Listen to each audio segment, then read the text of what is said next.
Las opiniones y comentarios expresados en el siguiente espacio son exclusiva potestad de quienes lo emiten. Esta empresa televisora exime su responsabilidad o participación en los mismos.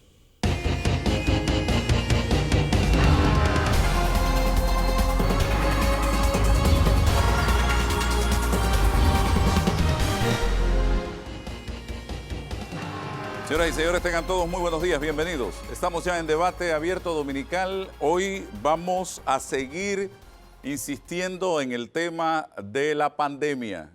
Y tenemos que hacerlo. Tenemos que hacerlo como medio responsable con el propósito de generar conciencia. Estamos viviendo quizás los momentos más difíciles de esta crisis sanitaria producida por el COVID. Y señoras y señores, tenemos que entender de una vez y por todas que esto única y exclusivamente lo resolvemos cada uno de nosotros, los miembros de este gran equipo que se llama Panamá. Hoy voy a tener conmigo a dos figuras que están al frente de ese gran ejército, de ese gran equipo en materia de salud. El doctor Luis Francisco Sucre, por un lado, ministro de Salud, y lo acompaña también el director de la Caja de Seguro Social, el doctor Enrique Lao Cortés. Yo quiero comenzar con usted, señor ministro, para que me ponga realmente sobre la mesa qué tan grave es la situación en estos momentos, porque yo creo que los panameños, ese sector que no quiere entender, tenemos que hacer lo que entienda de alguna manera. Hábleme de la realidad hoy en día. Bienvenido. Muchas gracias, Álvaro. Muy buenos días. Y muy buenos días a todas esas personas también que nos miran y nos escuchan. Mira, Álvaro, la situación es bastante complicada, no solamente en Panamá, en el mundo entero, pero hablemos nosotros de nuestro país. La situación es bien complicada. ¿Por qué? Porque si bien es cierto que todavía tenemos una capacidad instalada aproximadamente de un 35% a un 40% en los hospitales, hay unidades ejecutoras que sí tienen dificultades. El sector privado, por tener pocas camas de cuidados intensivos, lógicamente, por ser hospitales reducidos, tienen dificultades con sus camas.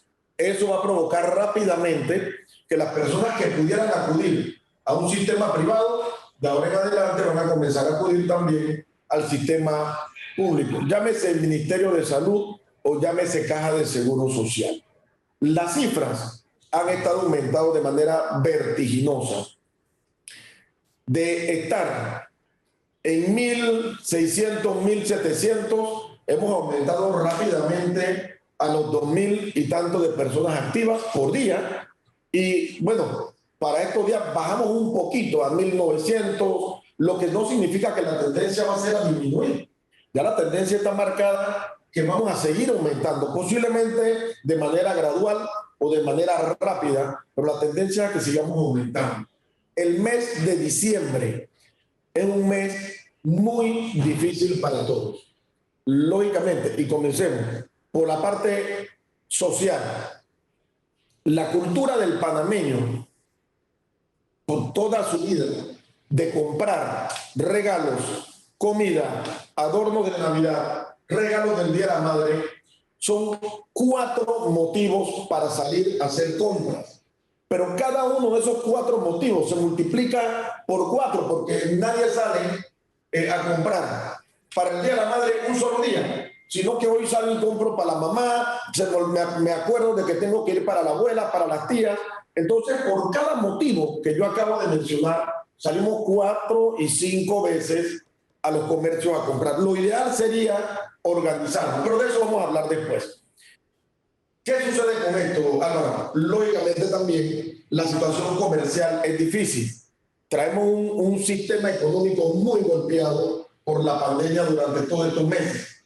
Este mes es uno de los meses más importantes para el comercio, en donde pueden tomar algo de oxígeno, pero no dejemos de lado el problema de la salud, que es el elemento más importante de estos otros 2 que les mencioné anteriormente.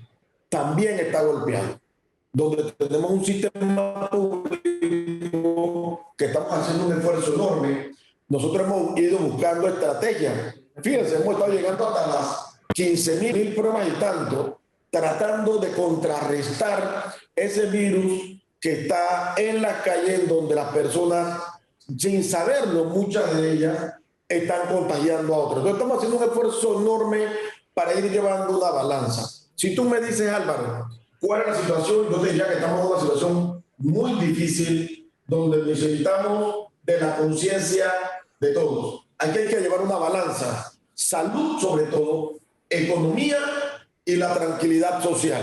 Yo no quiero decirle a la población que estamos en una situación en la cual estamos en una situación caótica, porque no lo es, pero sin embargo yo quiero que quedemos claros todos. Es sumamente importante la situación en la que estamos. Es una situación difícil, no es una situación de juego, no es una situación para relajarnos, no es una situación en la cual creamos que salimos de la pandemia cuando cada vez más estamos aumentando de casos. Sí es cierto que en un momento logramos disminuir los casos. Sin embargo, en estos momentos tenemos a toda la población ya en las calles. En estos momentos tenemos donde ya hemos abierto cerca del 90%, bueno, hemos dado la libertad o hemos dado instrucciones de que se puedan abrir el 90% de los tipos de comercios, pero hay una realidad, hay un 30% de esos que ya se dio que pueden abrir, que no han podido abrir por la situación económica.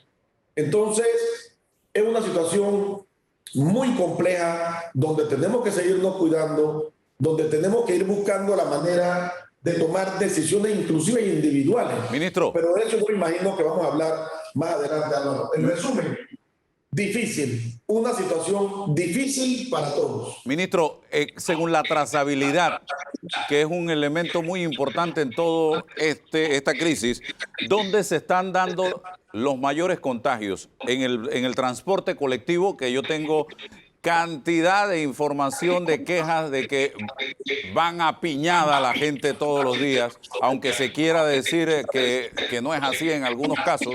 Segundo, en fiestas que se hacen los fines de semana, parking, lo que querramos llamar, parrandas, o en los trabajos o en la casa, ¿qué indica la trazabilidad?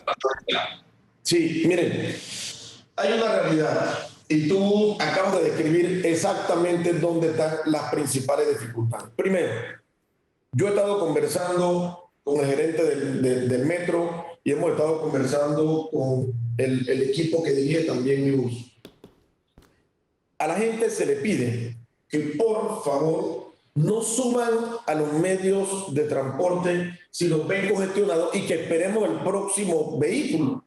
Sin embargo, la verdad es que la gente está irrespetando inclusive a las personas que tenemos organizando la subida, por ejemplo, a mi bus. Y ya me lo han dicho varias de estas personas, ministro, pero nosotros les decimos que no pueden subir más y nos quieren hasta pegar para subirse. Nosotros hemos provocado una gradualidad en la entrada para las diferentes líneas comerciales.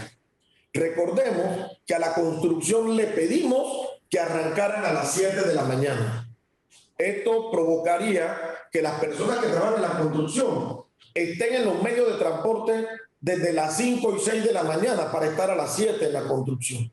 Le pedimos a las empresas privadas que todo lo que son sus líneas administrativas, que por favor empezaran a las 8 de la mañana, lo que provocaría que las personas estarían utilizando el medio de transporte desde las 6, 7 de la mañana para estar a las 8. Al gobierno le pedimos a todas las instituciones que son administrativas que arranquen a las 9 de la mañana. Esto provocaría, lógicamente, que la gente utilice el medio de transporte entre 7:30 y 8 de la mañana para estar en su trabajo a las 9. Y a los centros comerciales abren 10 y 11 de la mañana. Esto provocaría un escalonamiento en la utilización de los medios de transporte. Pero lamentablemente, Álvaro, las personas no quieren respetar estas medidas. Y por más que se les diga que no entren y que esperen el siguiente, entran y ya están empujados algunas de las personas que le dicen que la fila tiene que detenerse ahí y esperar el siguiente vehículo. Por otro lado, nosotros hemos visto con mucha tristeza últimas imágenes tanto en las redes sociales como en medios de comunicación, donde no solamente el hecho de que rompan las reglas que está pidiendo el Ministerio de Salud que las sigamos, sino imágenes que como humano, que como médico, nos despierta mucha tristeza porque vemos cómo se están perdiendo valores, además del irrespeto a la vida humana. Miren, el solo hecho de participar de estas actividades, que nadie está en contra de que en algún momento, que no es este, podamos reunirnos con los amigos, podamos pasarla bien con los familiares. Hombre, lleguemos a excesos como estuvimos viendo en imágenes anteriores, que es detrimente menores de edad, que en parte del Ministerio de Salud ya estamos organizándonos con el MIDE para ver también qué vamos a hacer con este tema. Es una situación muy difícil, pero aquí además de romper las reglas para con ellos mismos y para con el Ministerio de Salud, ponen en riesgo la salud de otras personas, porque cuando ellos salen de esa fiesta contagiados, van a su trabajo, contagian a otras personas, van a sus casas, contagian a sus familiares, están en los medios de transporte y contagian a las personas que usan el transporte. Entonces, es un irrespeto a la salud y a la vida de los que están haciendo las cosas bien. Sí es cierto, la mayoría lo está haciendo bien, sí es cierto. Pero este pequeño grupo de personas que irrumpen las reglas son las que nos están ocasionando todos los problemas para el comercio, para la sociedad y, por supuesto, en materia de salud pública. Sí, una naranja dañada daña el jugo de 99 adicionales, así que ahí está el problema. Pero ¿dónde está el principal foco, señor ministro? Específicamente se ha logrado determinar, y lo otro, porque sé que usted tiene que irse, si esto sigue, no se descartan medidas radicales como ley seca, encierro, toque de queda o cercos sanitarios en áreas donde están concentrados contagios. Sí, mira, primero, ¿dónde se concentran o se ha detectado la mayor cantidad de casos? En comercios en donde se encuentra mucha gente. Muchas de las personas que son positivos en su historia clínica argumentan haber estado comiendo o haciendo compras en lugares donde había muchas personas. Argumentan haber estado en fiestas o reuniones familiares que no son tan familiares, porque hemos dicho que la burbuja es la del hogar. Si tú haces una reunión, entre comillas, familiar, con los primos, los amigos de los primos, los tíos y las tías, te sales de lo que es tu burbuja y te pones en riesgo. Ese elemento es importante. El viajar en los medios de transporte que están llenos de personas. El estar en reuniones supuestamente de trabajo, donde hay muchas personas sin mascarilla, sin el debido distanciamiento, que pueden ser en las empresas, pueden ser en restaurantes o pueden ser en algunos lugares que se alquilan para hacer reuniones supuestamente de trabajo, pero reúnen gran cantidad de personas sin mascarilla. Pero lo peor de esto, Álvaro, y te voy a decir dónde está el otro elemento. De allí saldrán 3 o 4 personas contagiadas, pero esas 3 o 4 personas contagiadas se van a su casa y en el seno familiar me contagian a 3, 4 o 5 más, solamente contando los familiares. Entonces, si tú me preguntas, en la parte de trazabilidad, la parte comercial son donde yo te comenté, y en el medio de transporte, que insisten en subirse en vehículos llenos, pero después de ahí, lógicamente, un caso positivo se nos multiplica mínimo por 4 por contagiar a su familia, porque no quieren asistir a los hoteles, hospitales que estamos brindando para que desde un principio se detectan como positivos, vayan al hotel hospital. Estos son los principales lugares, Álvaro, en donde se están dando los contagios. La otra pregunta que me hiciste es las medidas. Fíjate, en el día nosotros estuvimos hablando sobre 2 decretos ya. Primero, el decreto que el presidente de la República y mi persona firmamos, que es el 1680 donde se establecen sanciones adicionales para aquellas personas que están incumpliendo. ¿Por qué estamos tomando esta medida? Porque hay muchas personas que el gobierno está ayudando económicamente por diferentes líneas. Red de oportunidades, bono solidario, becas, y muchas de estas personas son las que incumplen. Entonces nosotros no podemos estarlos ayudando y ellos están utilizando los recursos en muchas ocasiones para estar en esta fiesta. Señores, si nosotros necesitamos esos recursos realmente, no tenemos por qué estar fiestando. Debemos estar cuidando el país, debemos de cuidar esos recursos que el gobierno nos está dando para resolver algún tipo de problema. Entonces, hemos tenido que extremar medidas desde ese punto. El otro decreto, que es el decreto, ya te digo,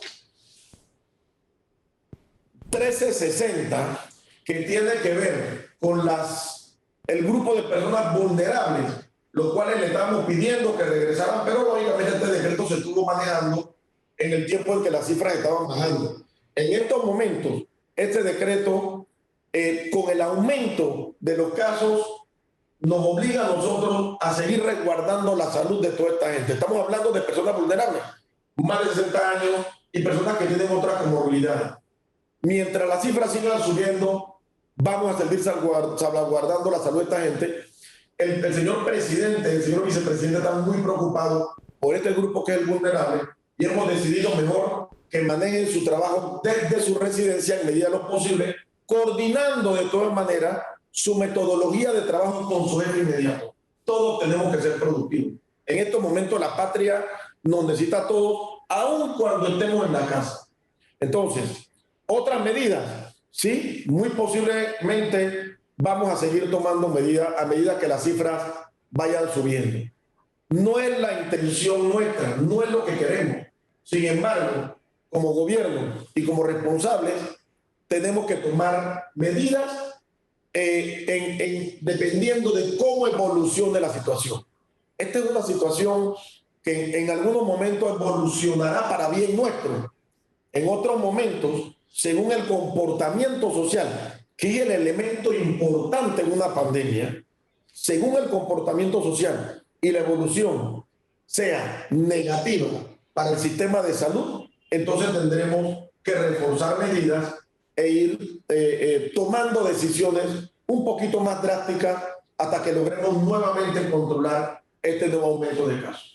Bueno, ministro, gracias. Sé que tiene compromisos, no le quito más tiempo. Muchas gracias a ti, hermano. Voy a seguir acá con el doctor Enrique Lao, que tiene la energía necesaria también para hacer los llamados que hay que hacerle a la población en este momento. Ya se suma también a la mesa don Danilo Toro. Doctor Lao, gracias por acompañarnos aquí en Debate Abierto. Lo hemos visto a usted que tiene dos cosas importantes. Una, director de la Caja, pero no solo es director, eso es coyuntural, es temporal. Es que usted es un profesional de la medicina del área más afectada en este momento. Usted es médico interno y a la vez neumólogo. Doctor, ¿qué tan grave a juicio suyo y viendo lo que está llegando a la Caja de Seguro Social principalmente es la situación en este momento? Píntemela, por favor, y breve, conciso y preciso. Muchas gracias, don Álvaro, Danilo, señor ministro, damas y caballeros. Es grave, la situación es grave. Hemos visto un incremento en las últimas semanas en el número de pacientes que está llegando a nuestros hospitales. Ha incrementado el número de casos que requieren hospitalización en sala y también han aumentado los pacientes que requieren cuidados especiales respiratorios en las unidades que se llaman UCRE, y además han aumentado los pacientes en la unidad de cuidado intensivo que requieren particularmente ventilación mecánica y el uso de intubación para darle este tipo de modalidad terapéutica. Esta situación nos está diciendo que con la apertura económica, más personas han estado en la calle, más personas se están infectando y más personas necesitan cuidados en los hospitales y más personas están falleciendo, lo cual nos está diciendo que en esta segunda ola el número de casos está rebasando los momentos en que durante la primera ola, en el mes de julio, teníamos. Es decir, este momento se está comportando mucho más agresivo que lo que vimos en julio. Y eso tiene varias explicaciones.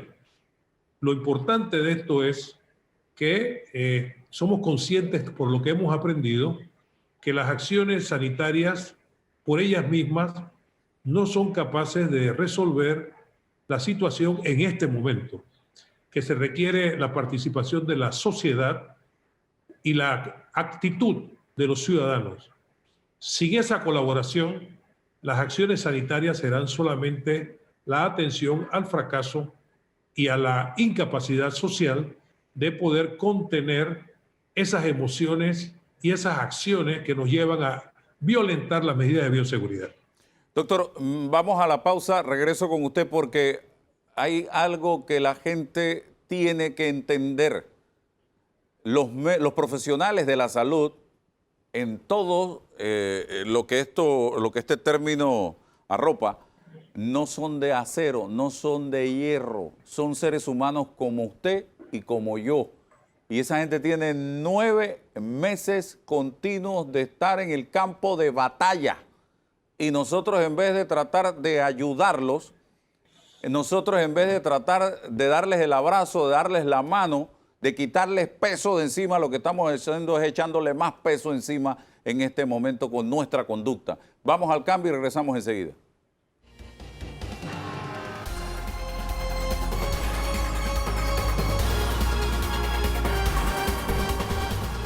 Bien, seguimos adelante, doctor Lao. El tema que dejamos sobre la mesa, precisamente, el equipo de salud está golpeado, está cansado y le estamos tirando más responsabilidad y más peso por una conducta irresponsable de un sector de la población, y yo aclaro siempre eso, un sector de la población, porque una naranja, repito, podrida, te daña un saco de naranja. Adelante, doctor. Sí, efectivamente, la cantidad de casos que va en aumento, pues no todos son irresponsables, por supuesto que no.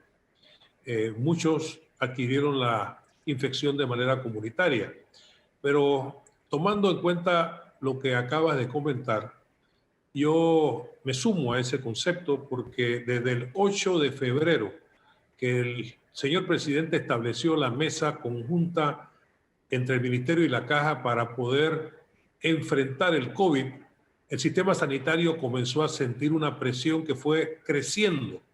Y el 9 de marzo, que apareció el primer caso públicamente, a partir de ahí el equipo de salud no ha tenido un día de descanso. Hemos estado luchando por salvar vidas.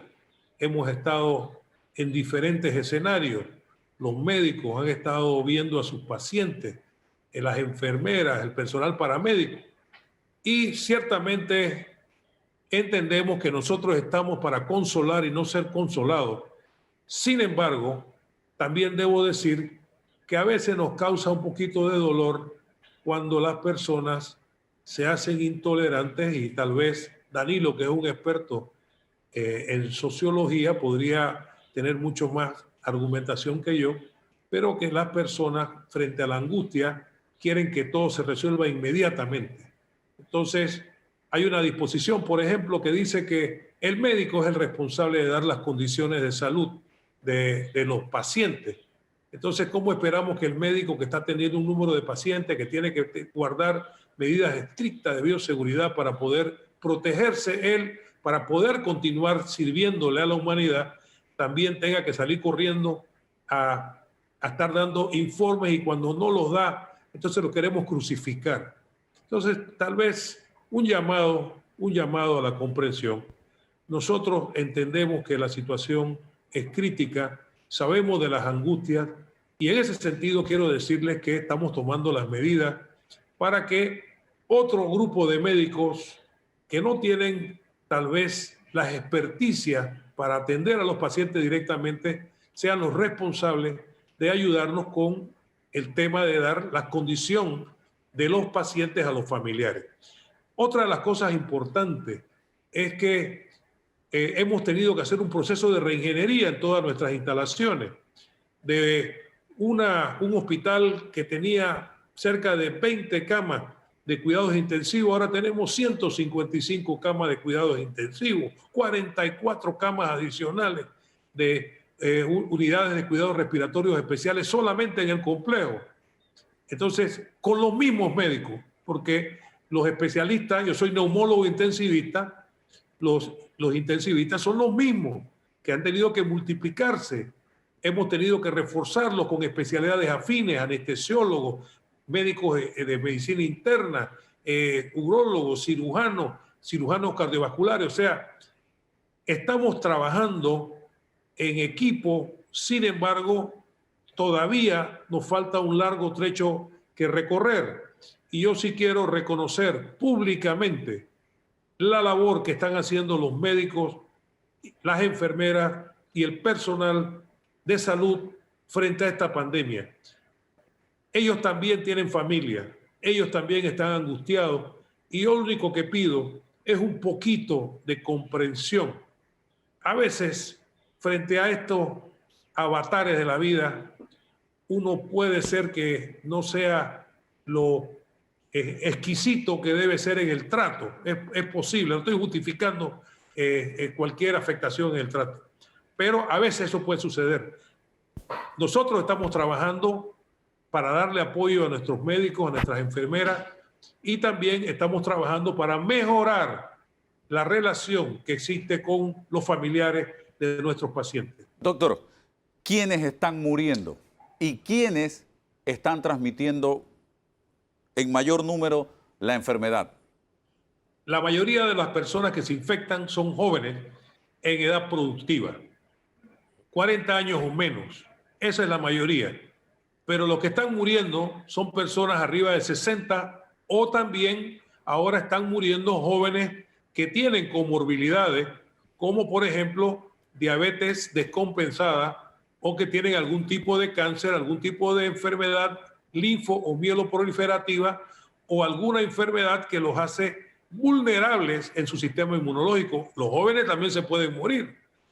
La mayoría de los que están falleciendo son personas arriba de 60 y por cada década la situación se pone mucho más crítica. Mueren más los de 70 que los de 60 y mueren más los de 80 que los demás, que los que tienen 70 o 60 años.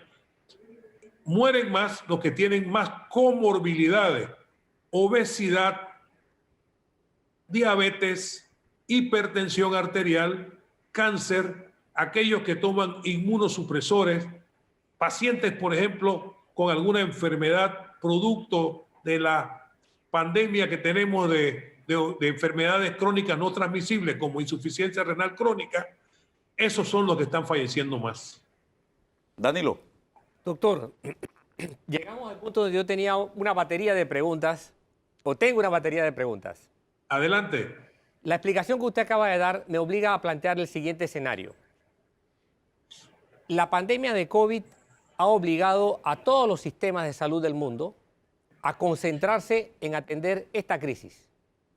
La concentración en la atención de esta crisis ha bajado el seguimiento o la atención a los pacientes crónicos, a los pacientes que tienen que estarse controlando con relativa frecuencia ya preestablecida. El riesgo de haber haber cortado esta atención regular a pacientes con enfermedades crónicas ha podido ser un disparador en la cantidad de gente que se está hospitalizando hoy día?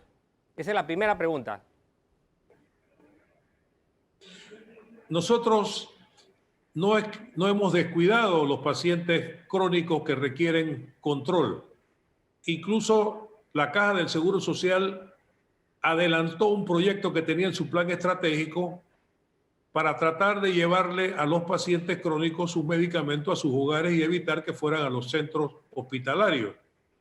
Evidentemente, no es la enfermedad crónica la que está matando a los pacientes que se están contaminando con el COVID, sino al revés, porque tiene una vulnerabilidad. Si adquiere el COVID, entonces aumenta la mortalidad. No es el caso de aquellos que, por ejemplo, tienen alguna enfermedad crónica y tienen un accidente agudo, como un infarto, como una hemorragia cerebral, como otro tipo de afectación que pudiera complicarse y por ella misma causar la muerte. Entonces, evidentemente, ha sido para nosotros la otra cara de la moneda.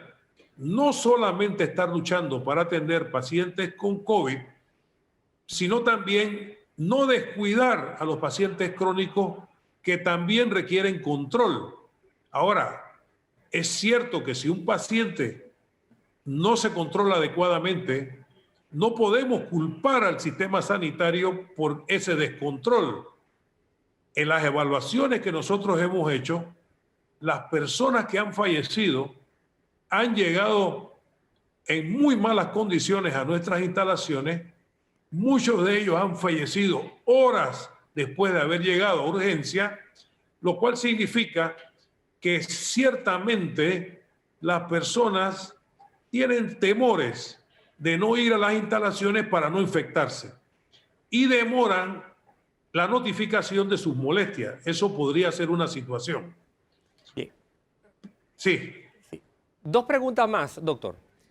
El aumento de personas hospitalizadas en cualquiera de las instancias, ¿no? O en sala, en cuidado de respiratorio o en cuidado intensivo, lógicamente implica un aumento en el consumo de fármacos y drogas y un aumento en el consumo de insumos médicos. ¿Cómo está la dotación, dado que el disparar los ingresos hospitalarios aumenta automáticamente el consumo de estos productos?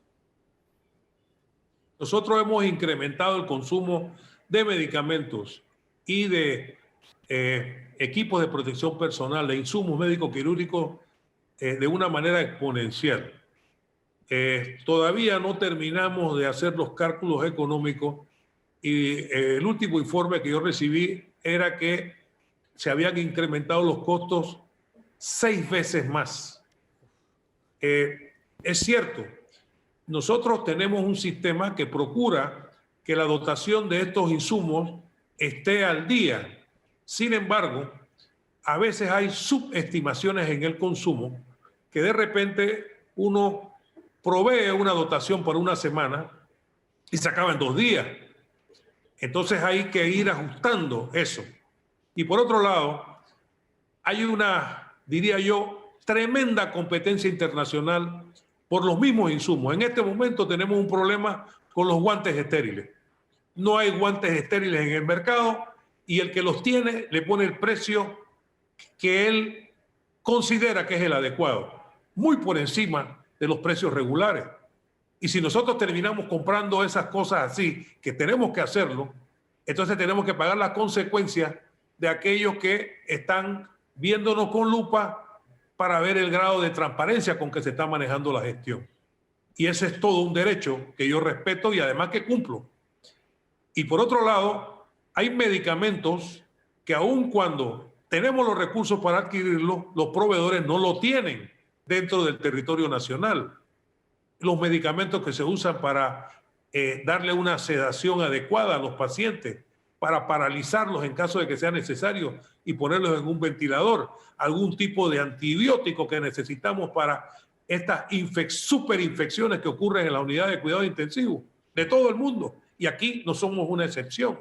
Entonces, el balance entre el consumo y la velocidad de la reposición de estos insumos es prácticamente el secreto para poder nosotros asegurar que los médicos y que el personal que está trabajando en el área sanitaria tenga con qué hacer las cosas. Ahora bien, también tenemos opciones, hay alternativas, y cuando uno está en una guerra como esta, a veces uno tiene que trabajar con las opciones y las alternativas, excepto en aquellas condiciones en donde el medicamento sea único, como por ejemplo es el caso de la ciclosporina, que es un medicamento que no tiene sustituto, que es único y que el paciente necesita tomar eso para evitar el rechazo del órgano que le ha sido trasplantado, particularmente los de trasplantes de riñón. Entonces, tenemos que ver qué hacemos, tenemos que cumplir la norma para no ser acusados de violentarla, pero también, para mí, lo más importante es la vida humana. Y nosotros estamos haciendo lo que haya que hacer para garantizar y proteger esa vida humana. Y un punto muy importante, el sistema sanitario no solamente está atendiendo la salud, es que las acciones del sistema sanitario tienen una implicación sobre la actividad económica. Si no tenemos un sistema sanitario robusto que responda a las demandas y que se comporte a la altura de la situación, entonces no podemos ir abriendo la economía y entramos a un ciclo vicioso. Si la economía no se abre, ¿cómo vamos a financiar los costos tremendamente elevados que tiene la gestión sanitaria? Si el Estado no recibe el pago de los impuestos, si el Seguro Social no recibe el pago de las cuotas obreros patronales, ¿cómo vamos a financiar el tremendo gasto que tiene la prestación de servicios de salud? Por eso es que es tan importante la comprensión de la sociedad en su conjunto. Yo sostengo que el sistema sanitario panameño ha dado su cuota, pero lo que estamos haciendo no es suficiente.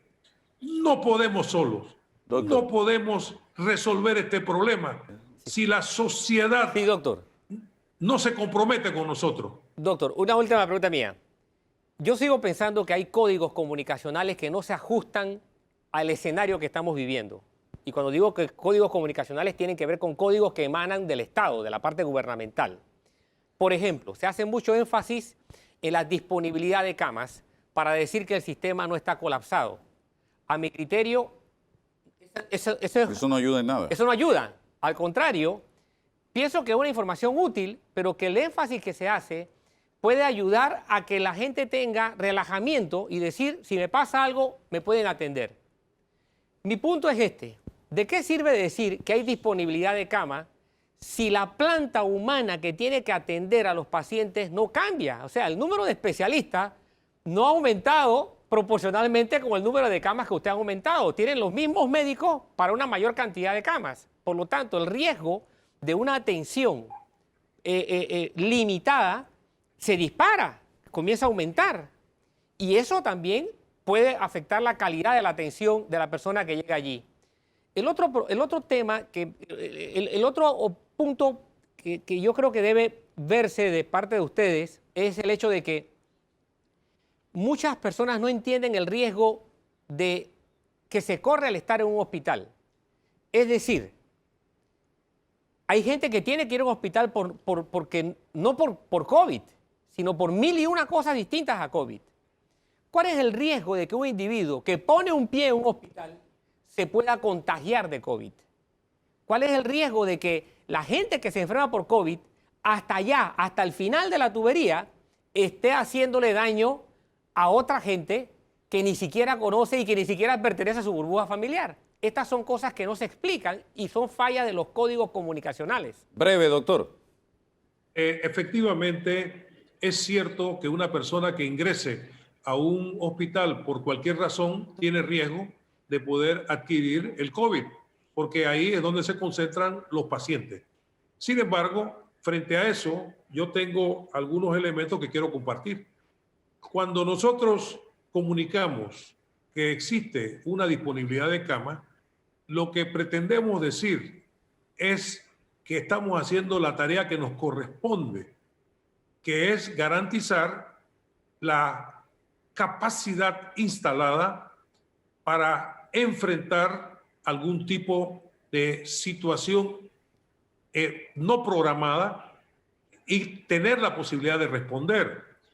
Nosotros estamos también viendo que, a pesar de que hemos hecho una estrategia y hemos tenido instalaciones no COVID, como el Hospital Susana Jones, como el Hospital Irma de Lourdes Sanetato, y hemos concentrado los COVID en el complejo hospitalario en la ciudad de Panamá, nosotros estamos viendo que hay patologías que no se pueden atender en otros lados porque las instalaciones para enfrentarlas solamente están en el complejo, y hay ejemplos como las cirugías cardiovasculares o los problemas neuroquirúrgicos.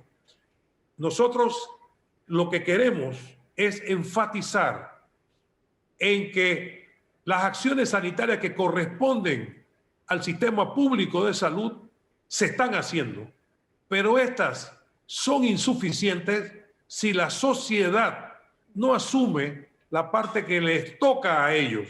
Si la sociedad no observa las medidas de bioseguridad, los casos van a seguir aumentando a pesar de todas las camas, todos los ventiladores y todos los médicos que tengamos. La gente se va a seguir muriendo. Oiga, doctor, hablando de que la gente se va a seguir muriendo, yo tengo informes de que se está dando que mueren personas y sus cuerpos no son reclamados por nadie. Esto ha ido creciendo, ¿y qué se hace con esos cuerpos? Es cierto, don Álvaro, lo que está diciendo usted. Tenemos saturación de nuestras morgues y mandé a hacer una investigación. Me han dicho que se debe a que la situación económica no permite, que los sepelios son costosos y que frente a la situación económica las familias no pueden enfrentar eso. Otros han sido realmente abandonados ahí, es lamentable. Hubo un proyecto que estuvo manejando el Ministerio de Salud donde facilitaba la cremación de los cuerpos, pero no es parte de la costumbre populares la cremación, y fue rechazado pues, por muchas personas. Así que en este momento lo único que nos queda es apelar a la buena voluntad de la población, porque esos cuerpos requieren un tratamiento digno y es la familia a la que le corresponde hacer ese tratamiento digno de respeto a una persona que ha fallecido. Nosotros reconocemos que estamos saturados en nuestras morgues y estamos saturados hace rato, no ahora, sino que venimos teniendo ese problema desde hace rato. Oiga, doctor, enero marca otro gran reto para la Caja de Seguro Social y para el país, y es el inicio del diálogo. ¿Usted qué papel va a jugar en todo esto y si va a llevar a la mesa algún tipo de propuestas específicas o la mesa estará abierta para que lleguen las propuestas de los distintos sectores? Excelente pregunta. Además de enfrentar el COVID y de enfrentar los retos de atender a los pacientes no COVID, la Caja del Seguro Social tiene otros temas que no puede procrastinar.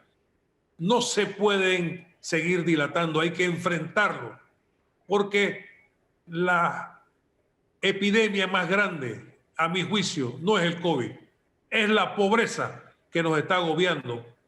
Y dentro de esa pobreza tenemos 290,000 jubilados y pensionados que están recibiendo una pensión y que todos sabemos que el subsistema en el cual ellos financian esa pensión tiene firmado su certificado de defunción, lo cual significa que tenemos que actuar, porque de no actuar esos fondos se van a agotar y la cantidad de pobres de nuestro país va a aumentar vertiginosamente.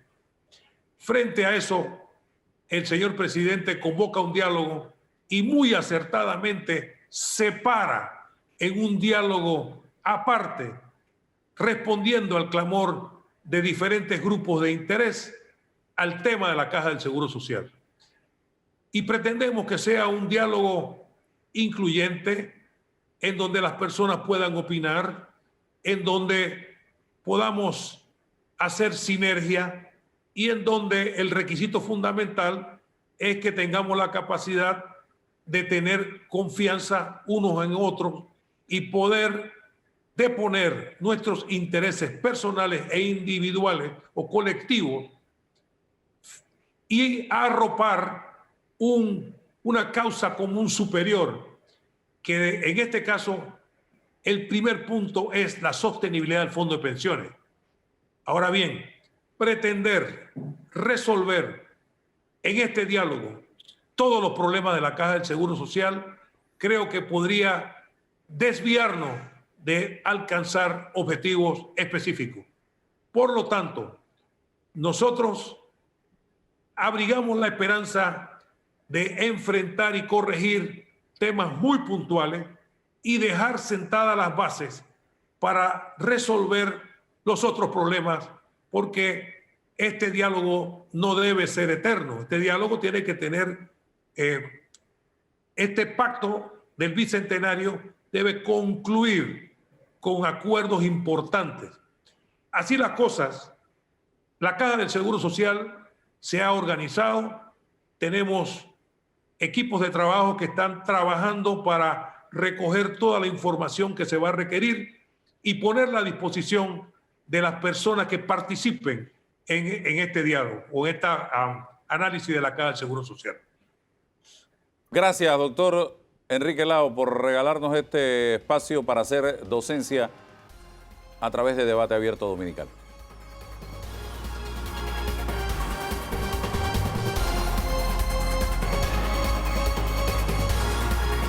Señoras y señores, seguimos adelante. En esta oportunidad conversamos con el doctor Javier Nieto, profesional de la medicina, quien también ha estado desde el mes de febrero o marzo dándole seguimiento a este tema tanto dentro como afuera, precisamente. Doctor Nieto, en los actuales momentos me gustaría un análisis suyo breve, conciso y preciso de cómo ve la situación del país en cuanto al tema COVID-19 y ¿qué cree usted que debe hacer el gobierno nacional para frenar un poco el avance que está teniendo este virus en la sociedad? Adelante. Bueno, Álvaro, la situación es un tanto preocupante si nosotros tomamos en consideración lo que ha ocurrido el último mes con respecto al mes anterior. Las hospitalizaciones en salas han aumentado un 80%, las de unidades de cuidados intensivos un 50% y de hecho la mortalidad se ha incrementado en un 30%. Para julio, el máximo de casos que hubo en promedio semanal fue alrededor de 1.200 casos. El 7 de diciembre, de hecho, se reportaron 2.028 casos y para el 4 de diciembre se reportaron alrededor de 1.800 casos. Entonces, evidente que se ha sobrepasado el máximo de pico de casos que hubo en julio. El otro aspecto que sin duda llama la atención, bueno, de hecho en los reportes cada martes se dice que Panamá es prácticamente el 18º país de la región en tener una tasa de letalidad que oscila entre el 1.9 y el 2%. Pero la realidad, Álvaro, es que diariamente mueren panameños por el COVID. Para que tú tengas una idea, hasta el 3 de diciembre se reportaron 3.141 defunciones por la COVID-19 en Panamá. En el 2019 murieron 2.963 panameños por cáncer y en el 2018 murieron alrededor de un poco más de 3.200 panameños por enfermedades isquémicas del corazón y enfermedades cerebrovasculares.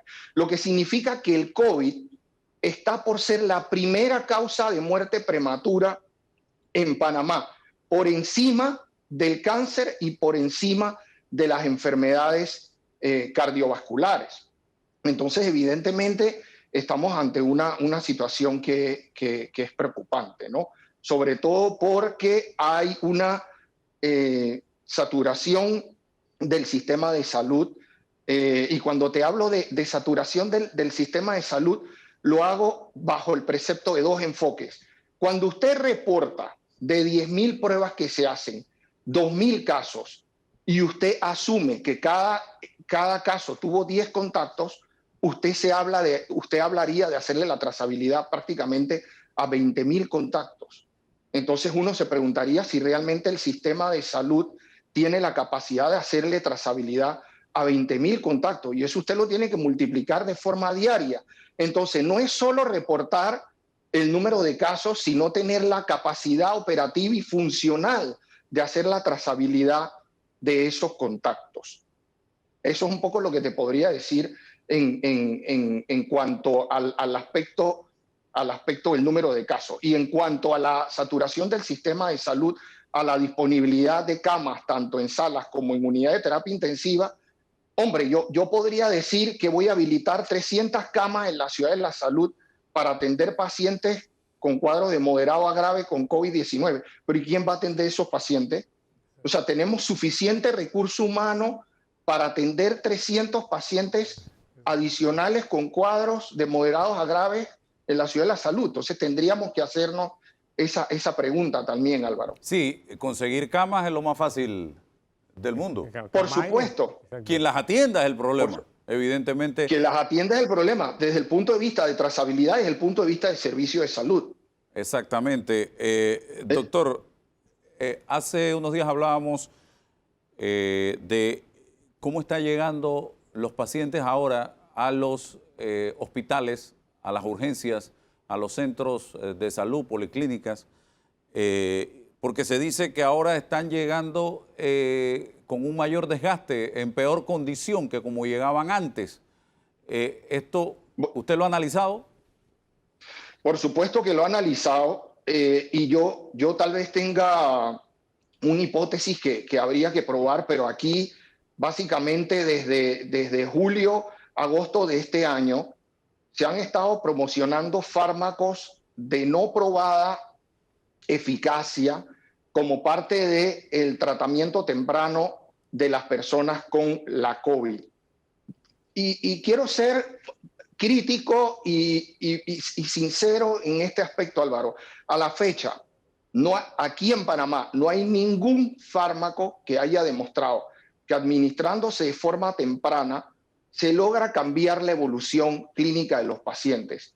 Hay algunos fármacos que han sido aprobados bajo el precepto de uso de autorización de emergencia en Estados Unidos, que son compuestos llamados anticuerpos monoclonales, que lo que hacen es fortalecer el sistema inmune, pero estos son medicamentos de poca asequibilidad y son medicamentos caros y de los cuales nosotros realmente no tenemos acceso.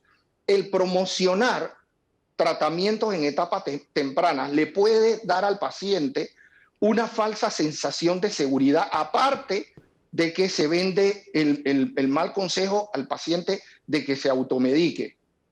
Cuando estos pacientes inician con los síntomas de la COVID, tal vez por esa falsa sensación de seguridad, de evitar la progresión clínica, se quedan en la casa. Pierden tiempo. Y realmente pierden tiempo, y cuando realmente deciden ir a un centro de atención de salud, son pacientes ya con un cuadro que se ha agravado por la evolución natural propia de la enfermedad.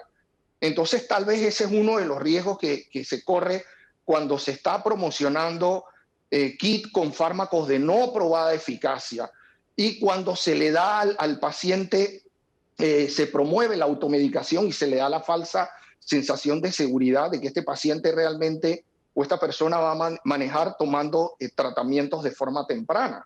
Doctor Nieto, de un tiempo para acá he estado viendo en diferentes medios a profesionales de la salud y no profesionales de la salud, recomendando el consumo de medicamentos, sustancias o suplementos, que supuestamente unos ayudan como profiláctico, otros ayudarían para que la enfermedad, el COVID, no sea tan severo en el cuerpo humano. Me gustaría saber cuál es su opinión de este tipo de recomendaciones. No, mira, Álvaro, aquí realmente hay comunicadores sociales que han aprovechado sus plataformas a través de los medios de comunicación pagados para promocionar fármacos de no probada eficacia. Eso evidentemente le ha hecho mucho daño a la comunidad nacional. Realmente a mí me parece no ético y poco transparente aprovechar un medio de comunicación para promocionar fármacos de no probada eficacia. Y aquí yo sí quiero hacer un llamado de atención con respecto a este aspecto, porque la infodemia y la charlatanería realmente podrían hacer más daño del que está haciendo hasta la fecha la COVID-19 en Panamá. Tenemos que ver esto con ojos básicamente muy críticos. Bien, doctor, ¿usted qué pudiera estar viendo a mediano y largo plazo si no tomamos realmente conciencia como sociedad de lo que está pasando? Uno. Y segundo, ¿qué otra cosa puede hacer papá Estado o gobierno para ponerle un freno a esta situación? Bueno, mira, en primer lugar se han tomado algunas medidas de restricción de movilidad, particularmente en Panamá Oeste, y se han tomado algunas medidas relacionadas a castigar a las personas que incumplen medidas de bioseguridad. A mí en lo particular me parece que esas son medidas un tanto demagógicas y tibias, y te explico por qué. En primer lugar, porque cuando usted sanciona a una persona que viola una medida de bioseguridad, esa es una medida tardía, esa es una persona que desafortunadamente ha contagiado ya a muchas personas. Entonces, evidentemente, es una medida que es tardía. Es una medida selectiva. Y te explico por qué es una medida selectiva. Porque se ensaña contra las personas que usted evidentemente tiene evidencia que han violado las medidas de bioseguridad, pero es selectiva porque usted realmente no sanciona a aquellas personas que de forma silenciosa, a través de reuniones familiares que respetan burbuja familiar, han contagiado a personas. Y de hecho es una medida inclusive distorsionada, porque de hecho en el decreto se habla de sancionar a personas quitándoles el bono solidario, la beca universal. Entonces se deja entrever que es una medida que está enfocada a un grupo social específico. Entonces es una medida que en ese sentido es un tanto peligrosa. Y es extemporánea, vuelvo y te digo, Álvaro, porque está enfocada en sancionar y no en el precepto de prevenir.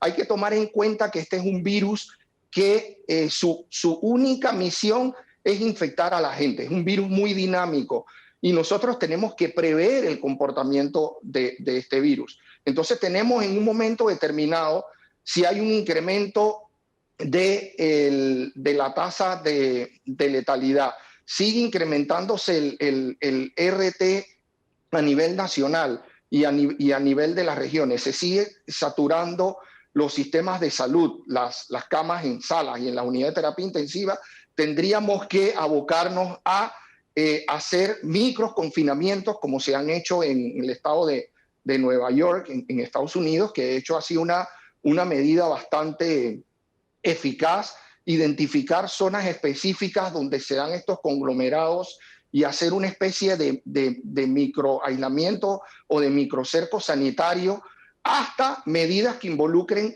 cercos sanitarios comunitarios o regionales, y plantearnos de hecho medidas de restricción de movilidad.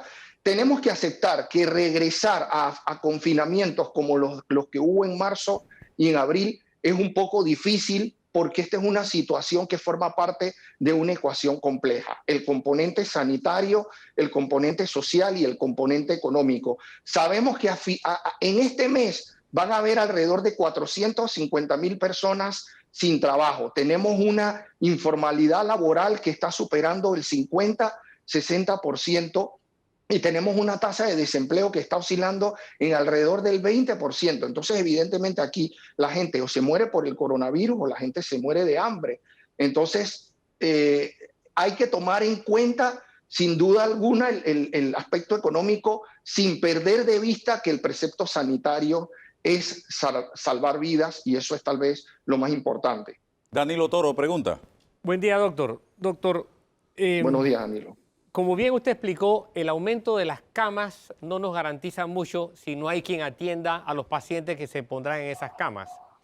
Pero así como hay una enorme limitante con el recurso humano, a su vez, el recurso humano sanitario tiene una cadena de limitaciones. Y lo digo ¿por qué? Porque si aumentan los ingresos de los pacientes a hospitalización, lógicamente aumentan también los requerimientos de fármacos, de drogas y de insumos. A su criterio, ¿cómo ha estado la disponibilidad de lo que un médico necesita para el tratamiento de un paciente? Bueno, entiendo por lo que se ha estado transmitiendo a través de los medios de comunicación, que hay un malestar de parte de la primera línea de batalla en relación a algunos insumos, ¿no? A equipos de protección personal, algunos fármacos básicamente que ayudan a sedar y a relajar a los pacientes en las unidades de cuidados intensivos. Entonces, evidentemente, la saturación del sistema de salud enfocada a la atención de pacientes moderados a graves, aunado al hecho de que hay déficit de recurso humano para la atención de estos pacientes, así como potencial de desabastecimiento de fármacos que son necesarios en la primera línea de batalla para el manejo de la atención de estos pacientes, hace más difícil la situación en el país, Danilo, ¿no? ¿Piensa usted que de mantenerse los números que tenemos, pensemos que no aumenta, simplemente que se mantiene así por este mes de diciembre, estaríamos hablando de un escenario ya insostenible para el mecanismo de atención sanitaria en Panamá?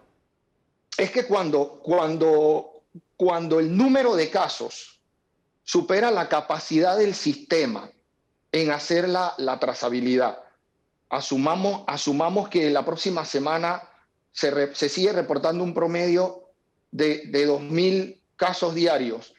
Nosotros tendríamos la capacidad de hacer la trazabilidad de 20.000 contactos. No estoy seguro que tengamos esa capacidad. Y en el contexto de que no tengamos la capacidad de hacer la trazabilidad de ese número de casos, va a haber un porcentaje de pacientes que no va a evolucionar de forma adecuada y que va a requerir manejo en salas y unidades de terapia intensiva. Entonces va a llegar un momento que la situación se va a hacer insostenible. Y por eso te digo que nosotros tenemos que hacer previsibles y enfocarnos al comportamiento del virus a mediano plazo. Si la situación se hace insostenible, tendríamos entonces que establecer medidas un tanto menos demagógicas y más efectivas en pro de tratar de alivianar o de mitigar la presión y el impacto que están teniendo esos casos sobre el sistema de salud. Y eso puede básicamente conllevar a medidas como restricción de movilidad o potenciales confinamientos. Mientras no haya fármacos eficaces y vacunas eficaces, las intervenciones no farmacológicas como el distanciamiento físico, el uso de mascarilla, la restricción de movilidad y los confinamientos seguirán siendo parte de nuestras vidas hasta que esta sea una situación que pueda resolverse de otra forma. Tenemos que tomar en cuenta que esta no es una situación solo de Panamá, es una situación global. Y así como Panamá está viviendo estos momentos de incertidumbre. Así ha estado ocurriendo en el contexto europeo, donde hemos visto que de hecho se ha tenido que abocar nuevamente a medidas de confinamiento y de restricción de movilidad. Doctor, usted conoce del tema vacunas y me gustaría, sin entrar en detalles específicos ni en marcas específicas, evidentemente, conocer su opinión. ¿Cuándo realmente cree que estarán llegando las primeras vacunas a Panamá y cuál cree usted que va a ser las primeras que van a estar llegando? Porque hay varias vacunas a las que Panamá ya ha tenido acceso de forma comercial. Me refiero a que se han hecho 3 acercamientos, se ha separado dinero para 3 marcas diferentes. Bienvenido con la respuesta. Mira, en primer lugar, Álvaro, a mí me gustaría compartir por qué, desde mi punto de vista, las vacunas son la solución definitiva a la pandemia por la COVID-19. En primer lugar, porque tú sabes que es muy difícil alcanzar la inmunidad colectiva o lo que se conoce como la inmunidad de rebaño. Necesitaríamos que el 70% de la población estuviese expuesta a la COVID-19 y tú sabes que eso no es éticamente correcto porque va a haber un número de personas que podrían desarrollar enfermedad moderada a grave y fallecer por la COVID-19. En segundo lugar, porque esta es una enfermedad, Álvaro, que depende del comportamiento de las personas. Y se hace difícil, casi imposible, lograr que el 100% de las personas acaten las intervenciones no farmacológicas como el distanciamiento físico, el evitar aglomeraciones, el uso de la mascarilla o el uso del gel alcoholado. En tercer lugar, porque aunque se diga lo contrario, a la fecha en Panamá no hay datos robustos de fármacos que demuestren que administrados en etapas tempranas se logra cambiar la evolución clínica de los pacientes con la COVID-19. En cuarto lugar, porque lo único que le va a dar certidumbre a la economía son las vacunas. Vivimos en un mundo de incertidumbre. Usted mañana decide hacer un arreglo en su casa y el arquitecto le va a decir, Álvaro, ¿sabes qué? No podemos hacer el arreglo porque nos arriesgamos a que nos encierren o a que nos confinen nuevamente. Entonces, evidentemente hay un clima de incertidumbre y lo único que da realmente certidumbre podrían ser las vacunas. Y toma en cuenta otro aspecto. El coronavirus vino para quedarse mientras haya poblaciones endémicas. ¿Qué significa eso? Mientras no se alcanza ese 70% de inmunidad colectiva, el virus va a seguir circulando en la faz de la Tierra. Toma en cuenta que los niños no van a ser vacunados. Y si bien es cierto, los niños no desarrollan enfermedad grave, son población susceptible y pueden transmitir el virus. Entonces, hasta que no se logre tener inmunizada a un gran porcentaje de la población, este virus va a ser endémico. Evidentemente, el gobierno nacional ha dado buenas noticias porque hay la voluntad política de adquirir las vacunas.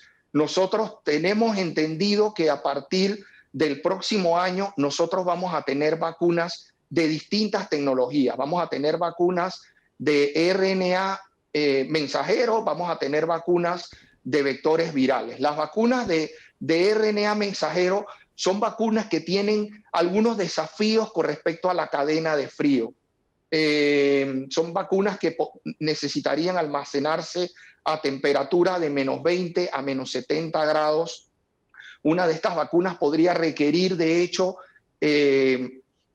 congeladores específicos y el gobierno nacional tendría que hacer una inversión, podríamos llamarle un tanto onerosa, para mantener la temperatura de estas vacunas a -70 grados. Estas son temperaturas que cuando se sacan de estos congeladores se podría mantener en refrigeradores entre los 2 y los 8 grados por 5 días. Pero también entiendo que el gobierno nacional va a adquirir vacunas de otras tecnologías como son la de los vectores virales, que son vacunas que se pueden almacenar a temperaturas de 2 a 8 grados. Lo importante de tener vacunas de distinta tecnología, Álvaro, independientemente de que eso le represente un reto al Programa Nacional de Inmunizaciones, es que va a asegurar abastecimiento a la población en general. Eso en primer lugar.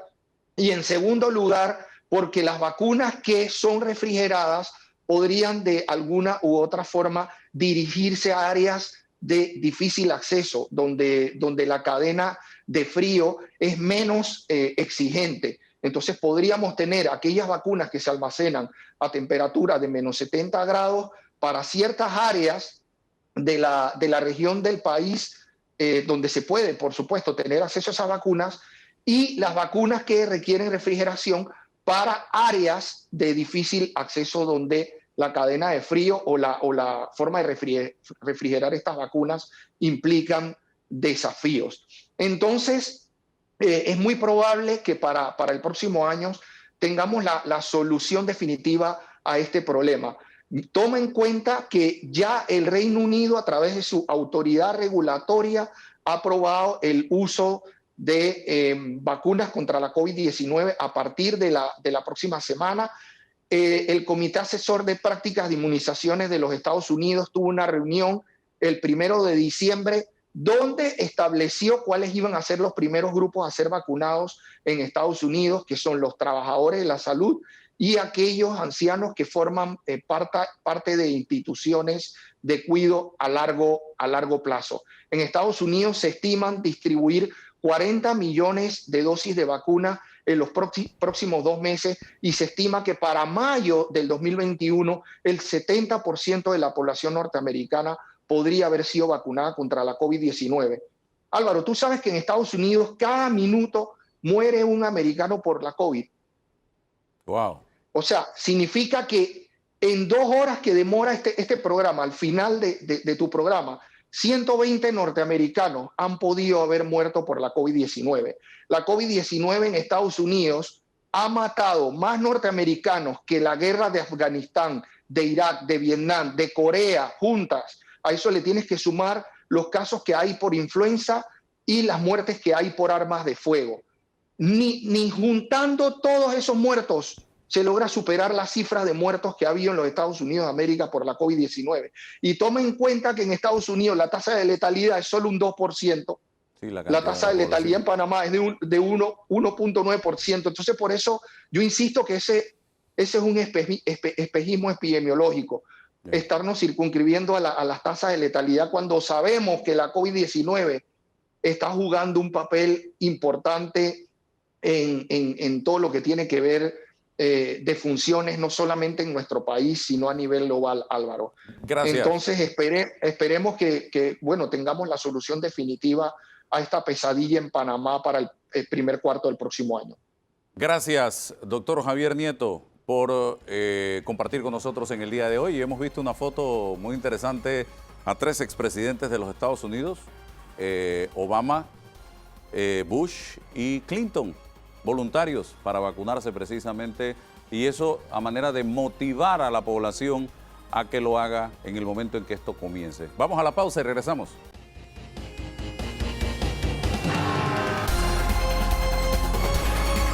Avanzamos, ahora nos vamos al sector privado con la presidenta de la Asociación Panameña de Ejecutivos de Empresa, Elisa Suárez. Gracias, Elisa, por estar con nosotros. Estamos viendo que la situación se está complicando cada día más en el tema de la COVID-19 y hay gente pidiendo de todo, que si ley seca, que si toque de queda, que si cierre, que si cuarentena, que si domingo, en fin.